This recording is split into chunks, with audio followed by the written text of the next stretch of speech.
à Paris.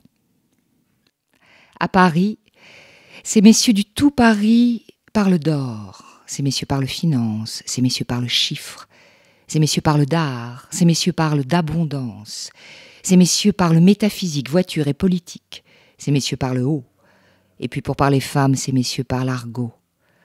Ces messieurs hauts de forme et bas de plafond, ces messieurs parlent raison. Leurs dames parlent pointu, haute musique, haute cuisine, haute couture, haut chiffon. Dans les rues de Paris, l'enfant parle grand nègre et petit patapon. L'enfant parle soleil, l'enfant parle merveille. L'enfant parle silence, l'enfant parle vacarme, l'enfant parle misère. L'enfant parle terreur, l'enfant parle beauté, malice, douleur, caprice. L'enfant parle amour, l'enfant parle bonheur. L'enfant parle désir, l'enfant parle faim, soif et sommeil.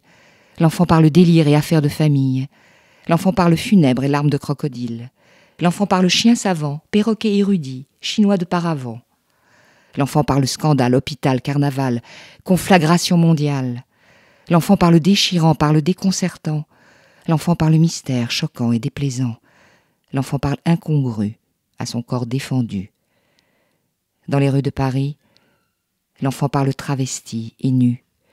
Dans les rues de Paris, l'enfant parle moineau, parle crottin de cheval, tétanos et vélo. L'enfant parle diable, l'enfant parle odieux. L'enfant parle rêve et parle vrai, parle bien, et parle mal, parle fer et parle feu. Dans les rues de Paris, l'enfant parle image et magie.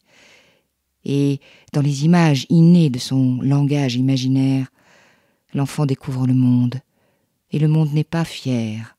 Et quand c'est le grand monde le fait taire.